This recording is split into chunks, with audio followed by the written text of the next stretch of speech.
if the most interesting thing about you is the fact that you're male or female, right, or, you know, black or white, if that's the most interesting thing about you, then you're a boring twat. Do you know what I mean? If that's all you've got to talk about, like, what are you doing with your life?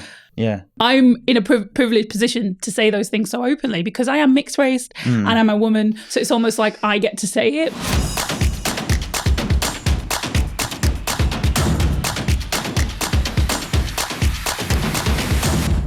Laura Bartlett, welcome to the Purpose-Led Leadership Podcast. Delighted to have you on the show. We've only recently become acquainted. I've looked at your story with great interest, particularly the Dragon's Den, but it's not all about that.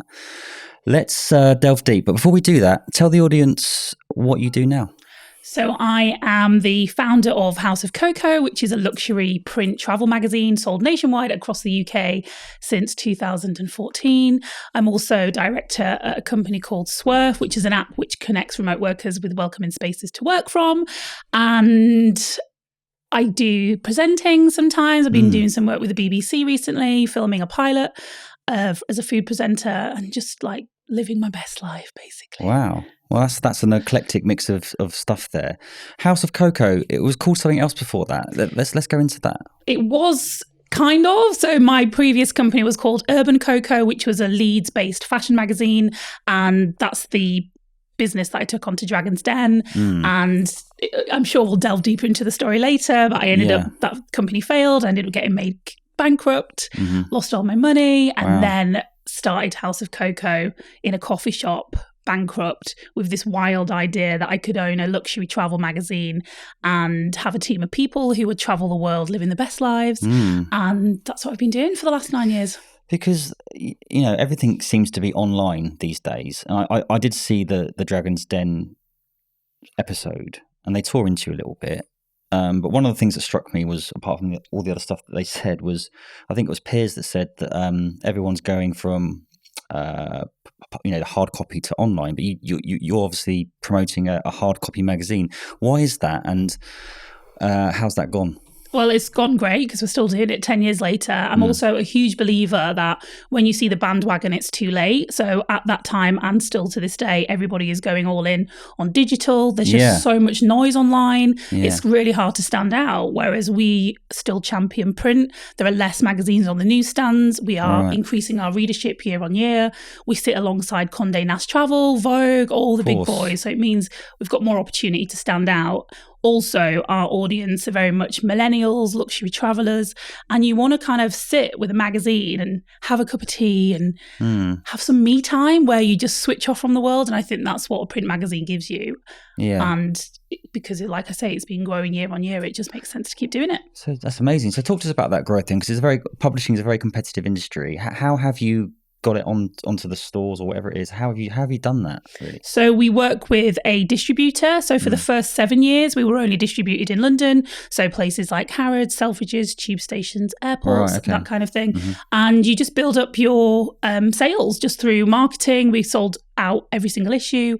And then a few years ago, we expanded nationwide. And we also have an online stockist who distributes the magazine worldwide as well. So we're distributed on Newsstand and they sell 3,000 different titles. And I think we're the second largest seller on there. So, it's just... So how many do you actually sell then? What's the numbers? Altogether, we're at 85,000 print copies now. And we also have the digital version of the magazine in the App Store where we've just had 140,000 downloads. And what's the plan for it then, overall? I mean, I don't know if I should share the real plan because I don't really know if I want to put it out there yet, but I will because I just can't help but tell the truth. The plan is I'm actually going to exit the company next year. Oh, wow. So I had some offers last year and it was worth way more than I ever anticipated. I never started this with the vision of exiting the company. I didn't even know that was a thing. 10 years ago. I just wanted to have fun and I've had an incredible life. I've seen over 40 countries. I've created amazing memories with my family and my friends and my team. And now I'm just on this kind of last push to get to the sort of 7-figure exit mark. Oh, wow. And then I'll be having a day off. What are you going to do with your life? You normally got your fingers in some sort of pies. I mean, everyone always says, what are you going to do next? And I'm like, I don't think we have to have it all worked out. No. I just feel like if this is my brain, House of Coco takes up such a huge part of my brain Yeah. that until that has been removed, I don't know what I'll do Sure. next. But I'm a massive believer that I'm always exactly where I'm supposed to be, and what is meant for me will not pass me by. So I've got to say, I'm struck by your kind of drive and your vivacious, infectious kind of personality. Have you always had this kind of entrepreneurial spirit inside you, would you say? 100%. Yeah, I had two very vivid thoughts at the age of 15, where one was, I know everything there is to know. I couldn't possibly know anymore. Fortunately, I quickly learned I was not wrong. It was a little bit early at 15, but there you go. And sort of got my ego in check after that. Yeah. And then the other thing was very vivid, that I knew at that age I would have my own business. So I always knew that I'd work for myself. Right. I didn't know that it would be a magazine. I didn't know it would be doing what I'm doing, but I knew without a shadow of a doubt that this is what I would do. That really resonates with me, because I built a massive multi-million pound business. I've done a deal with a dragon as well, which we'll talk about separately. But from a very young age, even before 15, even at school, I always had this vision that I would be running a business. I didn't know what it was, and kind of like I didn't necessarily set horizons or standards. I got to like 5 million, 10 million, 15, and it was just like I just thought anything was possible. And I think people say it takes a certain person to be an entrepreneur, and I really believe that. I really, really believe that, because I thought everybody could do it, but not everybody should want to do it either. I do think some people say, oh my God, it's so hard. I don't find it hard. I find it exactly what I expected it to be. Yeah. And I've loved the journey. I love the highs. I love the lows. Yeah. It's the lows where we really get to be those true entrepreneurs and put into practice all the things that we've learned. But for me, I don't know any other way. And this is just what I will do for the rest of my life in different formats. As you've just touched on there, I'm going to ask you about your journey now. Online, social media is very good at giving people a perception of what the reality is, but the reality is always different. So paint us a picture of your journey, including the highs and the lows, the despair, the trauma, the difficult times. We don't want to know just the good stuff, right? But I know for a fact that, life's been hard for you as well, right? Yeah, I've had the most incredible life. I've been so blessed. I'm really lucky to have amazing parents and my brother, and we always said we're the four corners of a square holding each other together.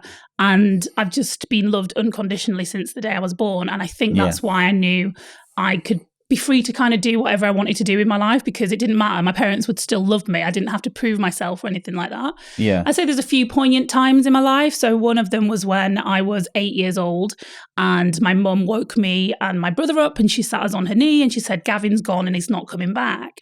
And he was our cousin and we were really close to him, and he was 14 years old. Yeah. And he'd been hanging out with his friends and he was supposed to go home at 8 p.m. But at 8 p.m. he rang his mum, my auntie, and he said, can I stay out for one more hour? And in that hour, he fell 50 feet through a roof and he died. Oh, wow. So from that day on, like, my mum and dad were always really protective anyway, but it was nothing mattered as long as we were alive and we were happy. So it wasn't about going to university. It wasn't about grades in school. It was like, as long as you are alive and you are happy. So I think that's how I ended up kind of going off to work for myself. I actually launched my first company when I was like 20, 21, called Handbag Heaven, which was selling handbags. And I absolutely loved it. Yeah. Back in the day when having 1,000 followers on Facebook meant 1,000 people would actually see your content. Right. And then I had a shop in Birmingham, then realized retail wasn't for me, started my magazine. Yeah. And then, I touched on it slightly, went on Dragon's Den, got annihilated by Peter Jones, went on to prove them wrong, launched the magazine all over the world. And then the same year, I lost all my money and got made bankrupt. Company went into liquidation.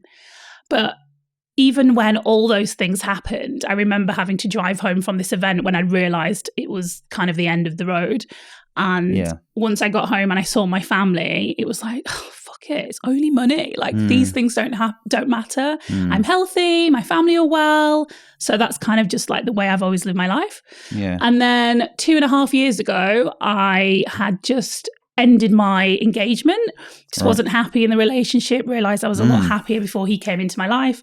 And at the time I was living in this kind of massive house, what, society would deem had made it, had a home gym, I had a cleaner that had come every week and I'd not even used half the house. It was just ridiculous. Yeah. And I just woke up one day and I thought, this is not my version of happiness. Yeah. So I just like laid on the bed and I was like, what do I want to do with my life? Mm. And I had this like random epiphany that I should move to LA. So I went round to my parents' house and I'm like, I'm going to move to LA. They were like, do it. So I sold all my furniture, No way. booked a one-way ticket to LA on the 10th of August and went back home to my parents for 5 weeks.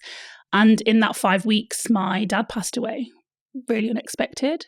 And at the same time, I got really ill. I lost my eyesight. Yeah, it was just the most tragic time. So instead of planning a trip to LA, I was in fact planning my dad's funeral. So of all the things I've been through in my life, nothing comes close to grief. Losing your dad. Losing my dad. Of course.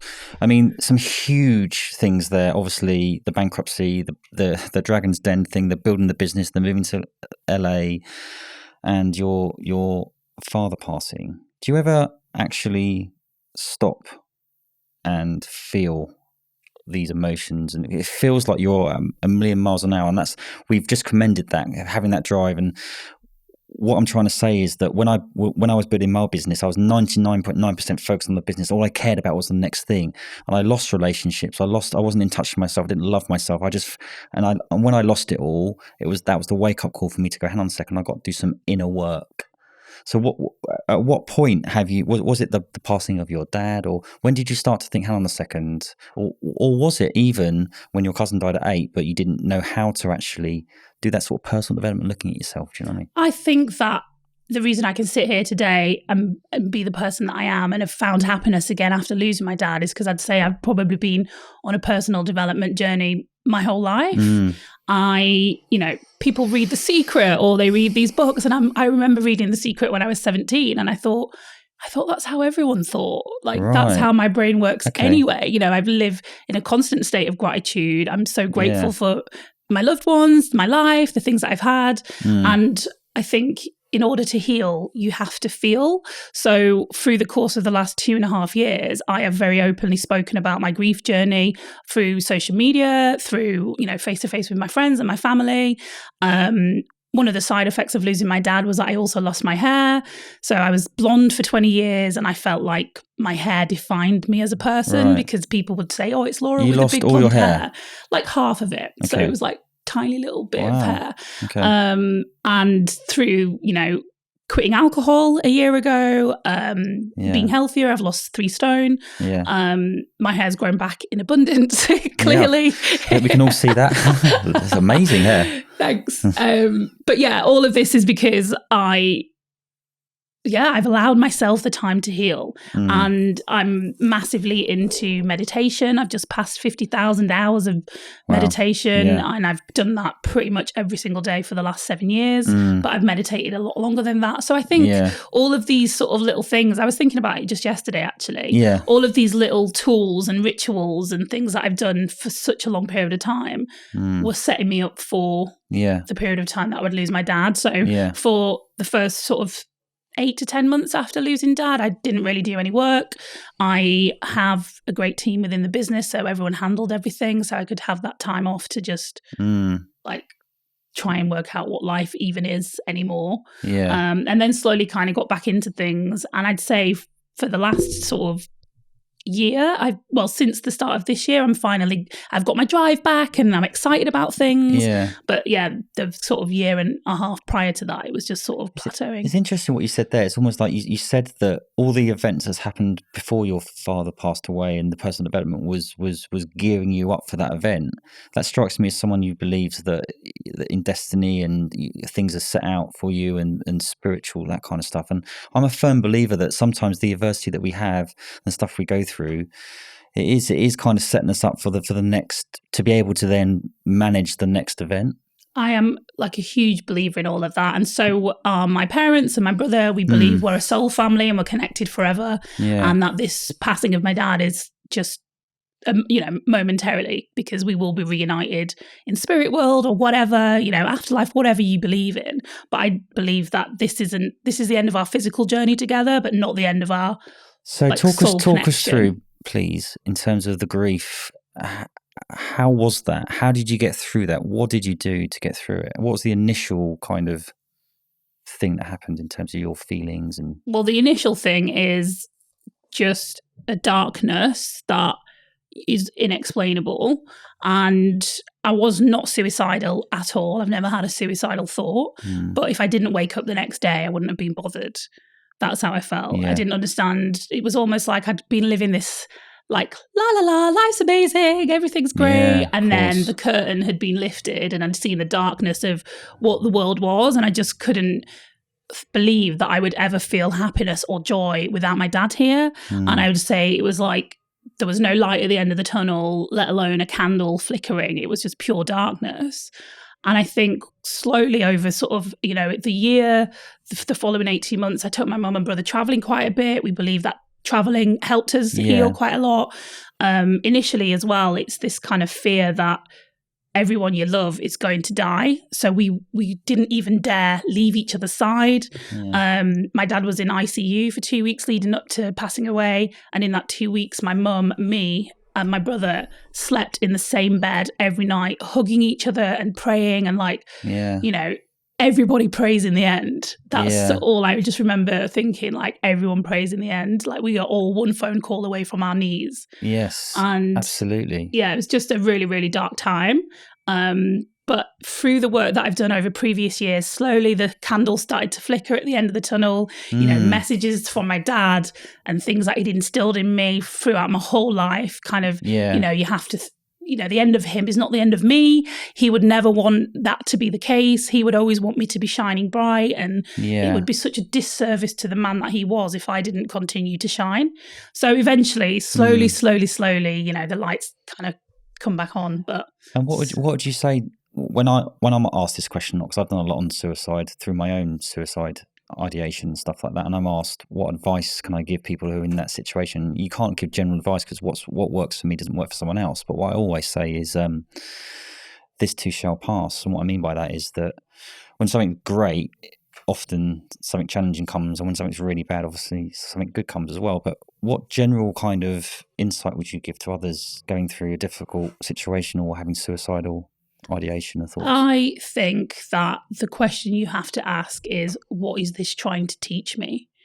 And it took me a long time to work out the answer to that question, because I'm a massive believer that everything happens for a reason. But for a long period of time, I couldn't understand what is the reason why my dad's been taken from me. And I can only come up with the fact that it was to show me. I love that. The lesson was to show me that there is no mountain ahead of me that I am not strong enough to conquer. Like, if I can get through this, I can get through anything. I'm like, I think I wrote a quote at the start of the year, and it was, we're all living two lives, and it's the one we're living and the one we're capable of living. And I realized it was like, I can use this adversity, this pain, and actually transform it into something strong and beautiful, and also show other people, like, if I can do this, so can you. It's a bit like I believe you've got a choice. I mean, everyone's got adversity, and your adversity is really horrific. Mine's horrific as well. But everyone's got something worse or better, and it's not about that. But the way I kind of look at it is, there's another quote that says, two men looked through the prison bars, one man saw mud, the other saw stars. It's that kind of thing, isn't 100%. it? Like, the same thing can happen to two people, but the reaction and the response will be completely different. But yeah, I just think another sort of technique as well is if you sort of lay out your entire life and all the good times, you kind of colour them in green, and you'll have this timeline of your life and it's all green. And then the bad stuff happens, you know, a little dot of the bankruptcy maybe, and a little dot of the failed company, but then they're all this green. And then the loss of my dad, which is a dark period of time, which will be a lot of red. But then it goes back green again. And when you stand back and you have that perspective and you look at your whole life, it's like, actually. And like the Peter Jones thing, when he absolutely annihilated you in a global setting, and then you was in the lift crying. At the time, you think it's the fucking worst thing that happened, but then as time goes on, it probably transpires. I've been in a situation where I've lost businesses. At the time, you think it's like the darkest thing, but actually, what happened to me in that situation, it transformed me into a completely different person. With you, I think it's a similar kind of thing, right? On the kind of Dragon's Den, because I mean that is tough. Is to be rejected normally is quite tough, but how that was done was quite public and quite brutal, right? Yeah. I mean, I was only in my early 20s as well, and I just look back and I'm like, oh my God, Laura, well done, because I would never do that now. And I'm just like so proud of myself and not caring. I didn't give a shit about what those dragons said or what the fact that there was millions of people watching me be completely annihilated and not even know my numbers and probably not have known my name if they'd have asked me. Right. But there was a period of time after filming it where I knew I had 6 months before it would air. And it's in that period of time where you can either cry, you know, people go, oh my God, how did you come back from that? And I'm like, well, what's the alternative? Sit at home and cry for the rest of my life? Yeah. Or prove them wrong. Yeah. Like, of course I'm going to go and prove them wrong. Yeah. So yeah, I am so grateful that that went the way it did. And I think I needed someone at that point in my career to tell me no, because before that, everyone was just like, yeah, everything you're doing is amazing. It was almost like I needed that wake up call. So what would you say to Peter Jones now then? Because thanks. Go on. Thank you, Peter Jones. Yeah. Yeah. I mean, I'm not sure that I thank him, but you know, I have no animosity. I'm just, because my first reaction of it was like, oh, that's a bit fierce. But actually, he was probably right. But it's how it's delivered. I mean, everyone's got a different style. I probably wouldn't use that style, but ultimately, it probably did kick you on to get to that next level in a way. Well, 100%. And actually, I actually went in my dad's garage recently, and he's kept a copy of every single magazine that I've published over the course of the last 15 years. Right, yeah. And I found the actual magazine that I took into the den, and it was fucking shit. Right, so I'm like, oh my God, Peter Jones was right. He's right, yeah. So I would have hated to look back and then, you know, I'm glad he said what he did because he wasn't wrong. This is the difference, right? There's people in this world, and I have been guilty of we can easily point the finger at Dragon's Den and Peter Jones, that kind of stuff, but you're taking accountability. You realise, he might have been a bit fierce, but also, on reflection, it wasn't good enough. No, it wasn't. It wasn't good enough. And had he have invested in that, then it would have failed because it was terrible. But also the magazine that I took into the den was a prototype. It wasn't the actual one that was going to be out on sale, because the producers told me, just put together anything just so you've got a physical thing to give them, and then we'll let them know that it's not the real thing. But then they didn't do that, and they saw me down the river. But yeah, it is what it is. So your business now, you don't have offices, it's all on, you've kind of got virtual people. How does it all fit together? I know you're about to exit, but how's that all fit together? Yeah, so when I started House of Coco magazine 10 years ago, at the time, you know, you were competing with Condé Nast Travel, Vogue. They all had these massive offices in the centre of London with, you know, huge offices with assistants who have office dogs. And I just thought the point of me wanting to work for myself, many reasons, but one of them was freedom. I wanted the freedom and flexibility to work from anywhere. And House of Coco was and is all about living a life of freedom, exploring the world, travelling. Right. Yeah. So why would I then sit in an office every single day instead of practicing what I preach? So I've built the entire business remotely, and I've been able to sign off proofs for the magazine on a beach in Barbados or sipping cocktails somewhere or whatever. Yeah. So yeah, it's given me the life I wanted. What was the purpose behind, because this is the Purpose-Led Leadership podcast, and looking at your Instagram, you obviously like the finer things in life, which is great. But it strikes me that as money is important to you, but what is it important to you? What's your relationship with money, and what's the reason why you're so driven to build businesses and exit and all this kind of stuff? I mean, I wasn't starting House of Coco with the vision of exiting. It was just purely starting it so that I could have a life lived on my own terms, to make my parents proud, to create lifelong memories. So I'm, you know, never really, I don't buy into this like whole hustle culture. I did in the early days, because you really do have to hustle. But for me, it's all about balance, and I want to enjoy my life first and build my business second. So my business was really the vehicle to give me the life that I wanted. To have that freedom to travel and do your own thing.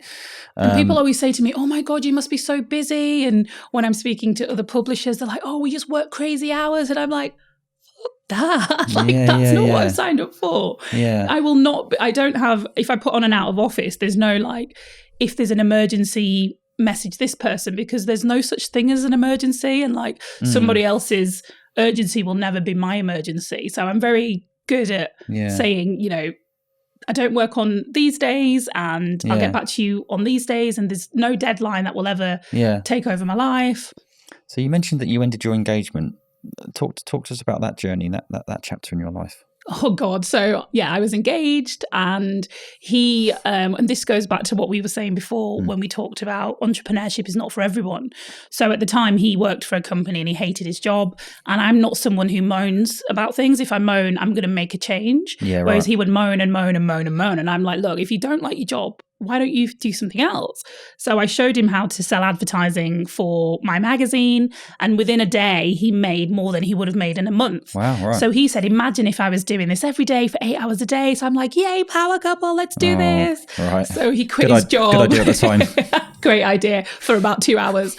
And he quit his job and came to work for me, I say in inverted commas, because he never did 8 hours a day. He never did 2 consecutive days. He turned into a complete and utter bum. He would sit up till 3 a.m. watching TV. Wow. And I felt like I was being bullied in my own home because he'd moved into my house, and he would always want to watch TV in bed.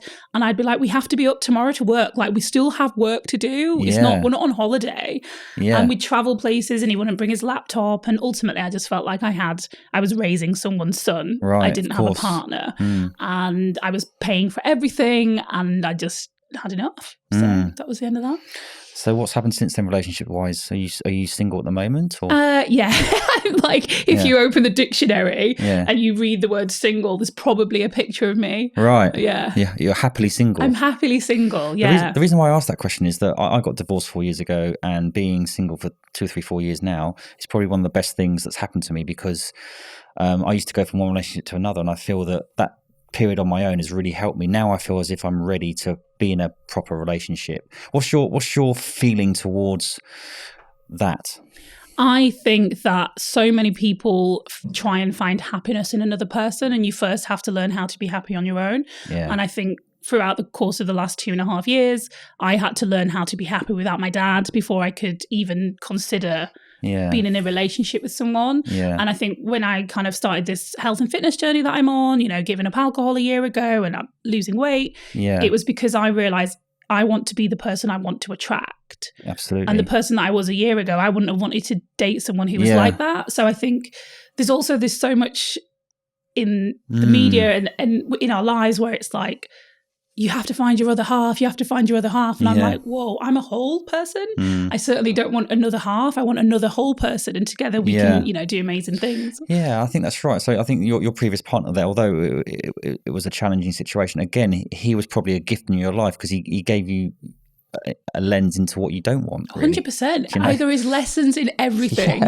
What not to do and who not to date. So what is important to you in a relationship then? I think because I do love my own company, and I think that's one thing that I definitely wouldn't ever sacrifice again. So I remember my ex actually said to me, I just want to be with you every single day. Oh my God, right. And then it was like, I remember sitting there and thinking, to never have a day to myself every again. minute of every single day, no. Right. So I think the freedom to continue my own life, and together we can do something together. But I just love my own company so much. Yeah. And I think when you're in a relationship with someone, they think that means you don't want to spend time with them. No. But it just means I want to spend time with me. No, but I think it's healthy. I think you could be in a relationship but also be independent, not as in don't be disloyal, but I think go out and do your own thing to an extent and have that kind of like excitement when you do see each other. But you can be together but also have your own individualism as well. Yeah. Do you know what I mean? Something to talk about. Yeah, right. So kind of moving forward then on the kind of, you talked about well-being and fitness journey, but what about mental health and the kind of well-being journey you've been on? How's that been for you? Do you know what? It's been life-changing. So I quit alcohol. It'll be a year next week. It has been the quickest year of my life. Why did you quit though? So many reasons. I felt that getting through the days without my dad was hard enough without a hangover. Yeah. Drinking alcohol was just leading to me eating more food. Yeah. So I'd go out for dinner with my friends, get absolutely pissed, then go home and order a takeaway, even though I had dinner 4 hours earlier because I was so drunk. Yeah. And then I'd wake up the next day and I'd be like, did I eat something last night? And I'd go in the living room and there'd be like half-eaten pizza and chips on the side. And I'd be like, oh, that's so disgusting. Yeah. And then I'd be so hungover that I couldn't cook. So then I'd order more food from Deliveroo. Yeah. And I remember, it's so embarrassing. Yeah. I remember one day sitting on my bed really hungover. It's like 11:30 in the morning. I'm like naked on the bed, eating a pizza like an absolute slob. Yeah. And the window cleaner came to see me. And then also I got a Deliveroo and the driver said to me, I said, "Oh my God, I'm so hungover." And he said, "You said that last time." And I thought, oh my God, my Deliveroo driver. You lose your sense of awareness, don't you? I thought, if my Deliveroo driver knows that I'm a pisshead. Yeah, he's got a good perception of you, right? Yeah, he's got it right. Then I need to stop. Right. So yeah, I just, my final weekend of drinking last year, I had 2 nights on the bounce. One night, it's so random, I had the launch of my other business that I'm involved in, Swerve, and then I met this couple in the bar and ended up going back to their room for drinks and dancing and all the rest of it till the early hours. Yeah. And the wife fell asleep on the bed and the husband just started sucking my toes. No. And I just remember, I mean, I actually quite liked it. Right. But then I just remember like getting home being like, why am I acting this way? Like, I'm not a teenager. This is ridiculous. This has to stop. These things, you end up getting in these situations and it is down to the drink or whatever it is that you're doing. But to be not dependent on it, but to be so reliant on drink to have a good time, to not having it, you must have had cravings. Has it been difficult or has it been I've easy? not had a single craving. I've not found it difficult, and that is the God's honest truth. So my job is very social. You know, you go to an event, there's champagne on arrival, cocktails on arrival. I stay in hotels every week and there's champagne in the room when I get there. It's everywhere. But there is nothing more powerful than a made up mind. And I had just said, I'm not drinking alcohol. And I remember a couple of days after that, I went out for dinner with my friends and I ordered, my go-to is ginger ale in a wine glass because it looks like wine. It's you know, it's really low calories. And, you know, they said to me, "Oh, do you not want some wine or whatever?" And I said, "Oh, I don't drink." No. They were like, "What? Since when?" But the feeling of saying no and coming out of that and feeling good is way better than having a few drinks. And I think it's that saying about the short term versus the long term, isn't it? Yeah. And if you can't quit alcohol, then you are addicted. Yeah. And I don't want to live my life feeling like I'm addicted to something. So, but what tends to happen is though that if you replace one thing for another, are you addicted to anything else? Do you think? No. Nothing. What areas of your life do you think you need to work on then? I'm just a perfect human being. Do you know what? I was actually trying, because, you know, I've not obviously had a job interview for years, but I was just reading something on LinkedIn about job interviews and how it's really good to have this, because I think I have a really good level of self-awareness. Yeah. But I really struggle to work out, like, what are my flaws? I know that probably sounds like such a dick thing to say. I don't think it is actually, because I had this conversation. I was a guest in this studio yesterday, and I've told my story so many times, but to the point where I used to tell my story about my abandoned childhood, my abusive childhood, losing my business, losing my children, all this kind of stuff, and I never focused on the fact that I'm a good dad. And it's only up until recently where I kind of shied away from sinning about my wins and my achievements. So I think your approach is quite good, because if you're not like that, it's very easy just to point to, "Oh, I lost the business, I fucked up on Dragon's Den, I did this, I did this, I did this." But you've done all the great stuff as well. So I think it's important to acknowledge and accept your, without being an arrogant prick, mistakes, but confidence versus arrogance, right? Yeah. And I definitely don't think that I'm an arrogant person. But I do believe, you know, we're all on a journey, and I'm still growing as a person, and I'm still learning more about myself every single day.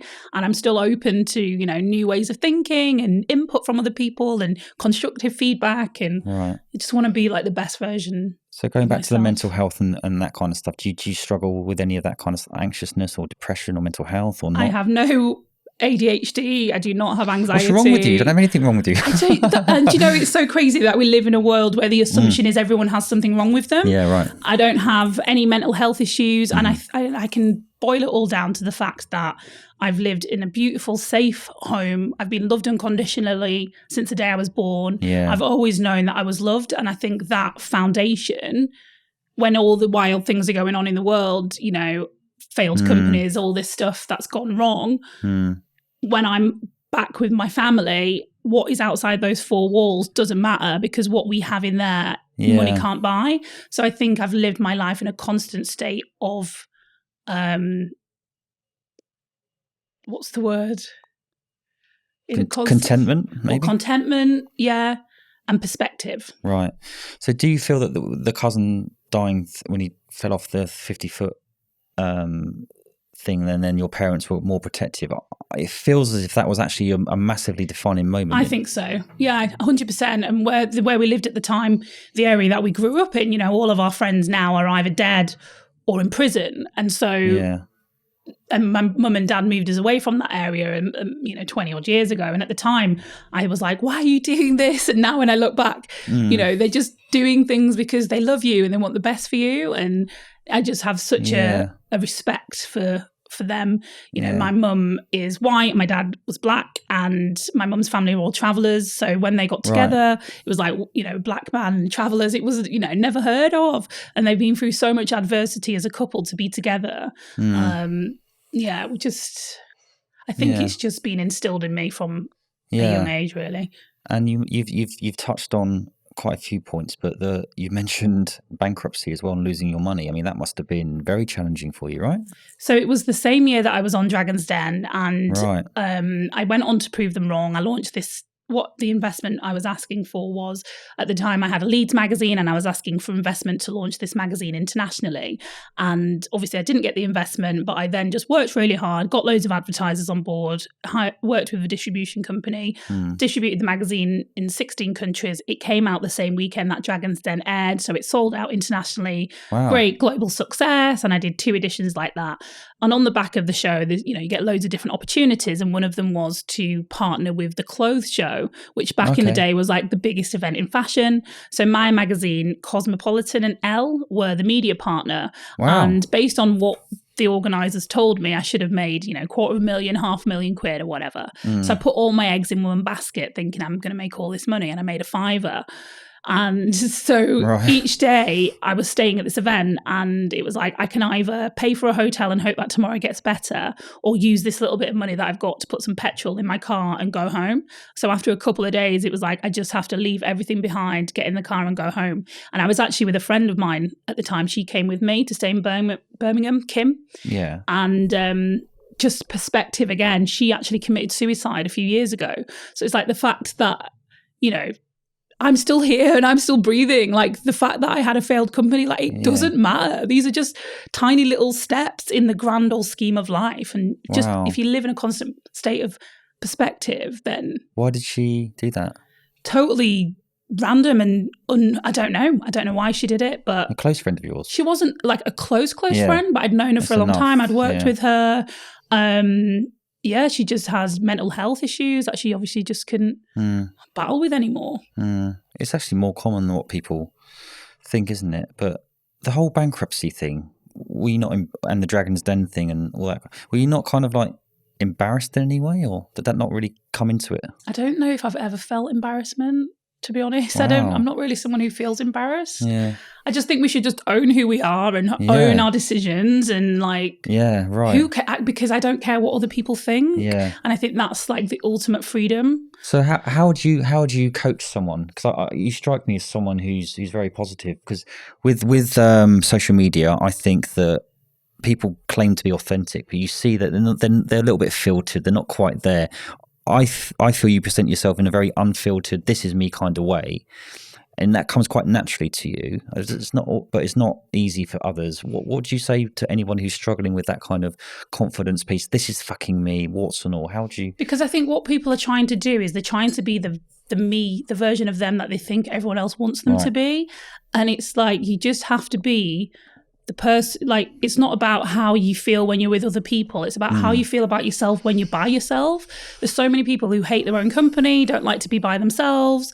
And I love being by myself with my own thoughts. Yeah, absolutely. And, it's one of the reasons why I gave up alcohol as well, because you're really truly living in the moment and there's no escape.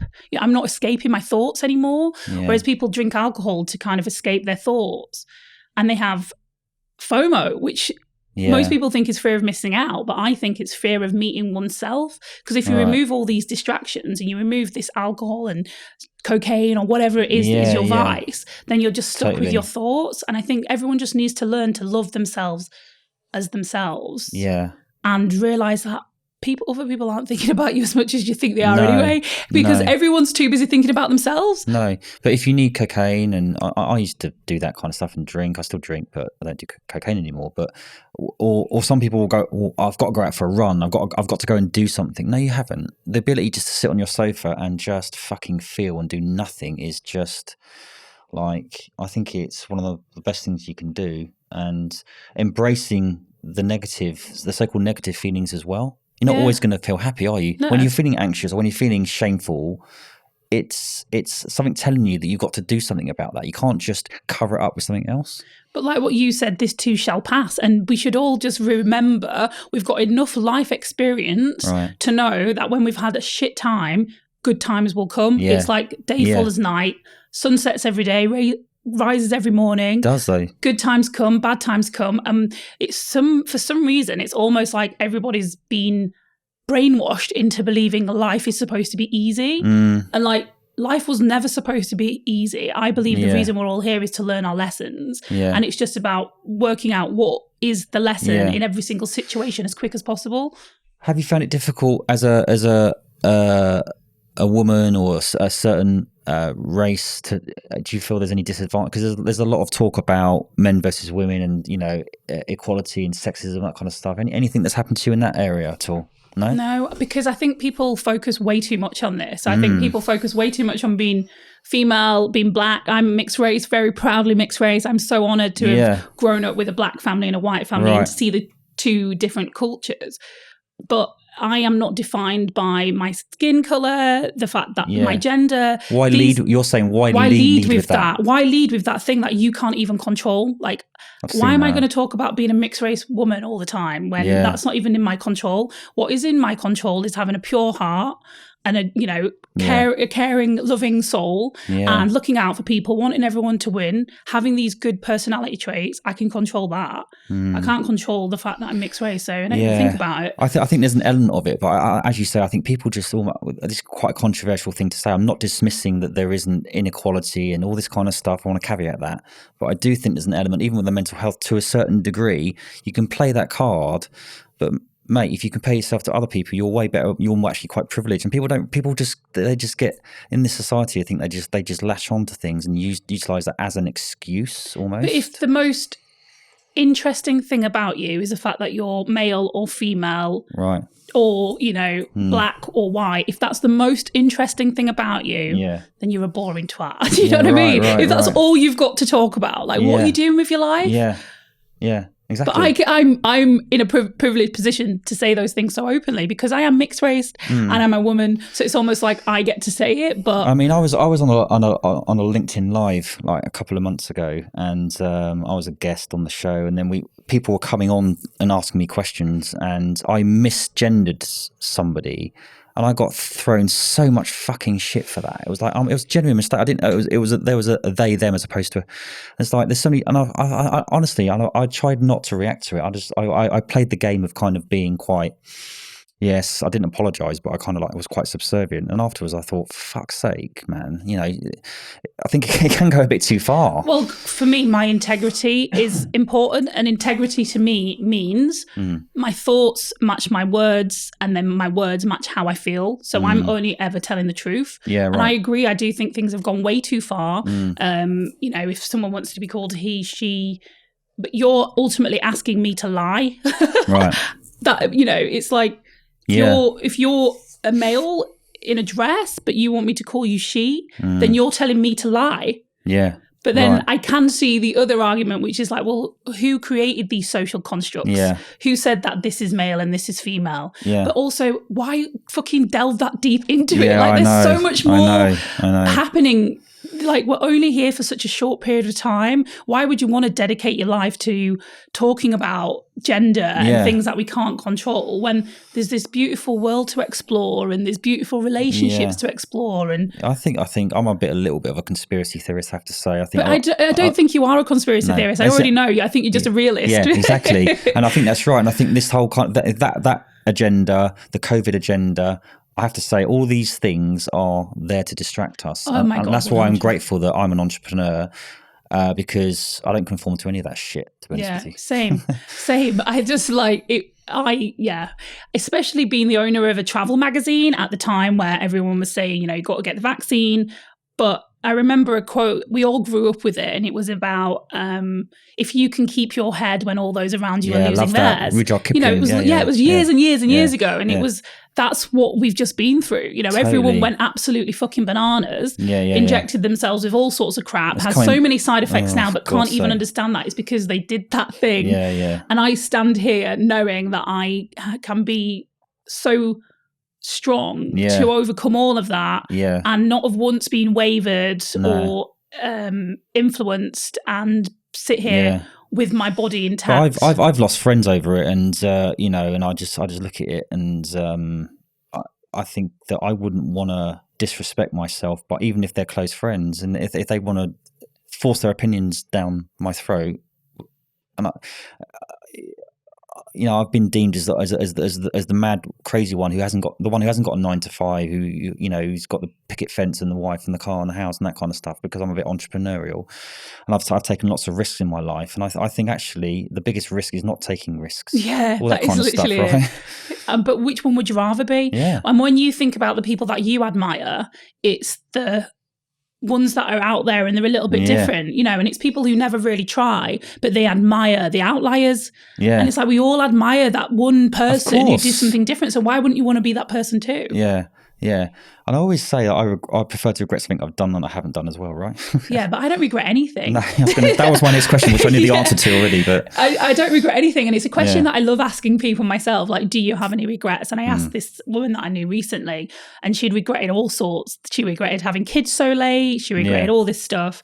And I said, I don't have any regrets, but if I got to the end of my life and I'd never truly been the best version of myself, I'd regret that. And then that was the turning point for there's no bad decisions or anything like that you can point to? No bad decisions. It's a decision, whether it's good or bad, it's a decision. It's all just a stepping stone to get, I believe that our paths are mapped out for us and we're going where we're going, but sometimes we just got to weave different ways. And so would you say you're happy? 100%. What makes you happy?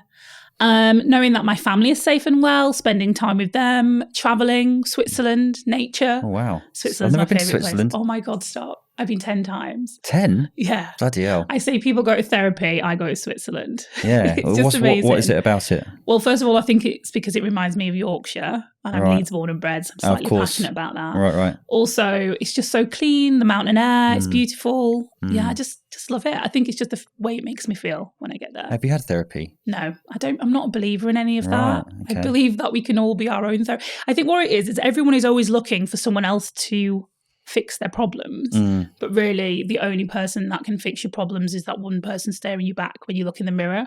Yes. You just have to dig deep, but the deeper I dig, the more gold I find. Do you feel that there's almost nothing now that can affect you? You've had grief, you've lost businesses. Do you not think that sometimes when these things happen to you, you kind of like, you become emotionless in a way? I'm definitely not emotionless, but I just live in perspective. So now that I know that I can find joy and happiness since losing my dad, there is nothing. I've got you. There is nothing that can happen to me. Yeah.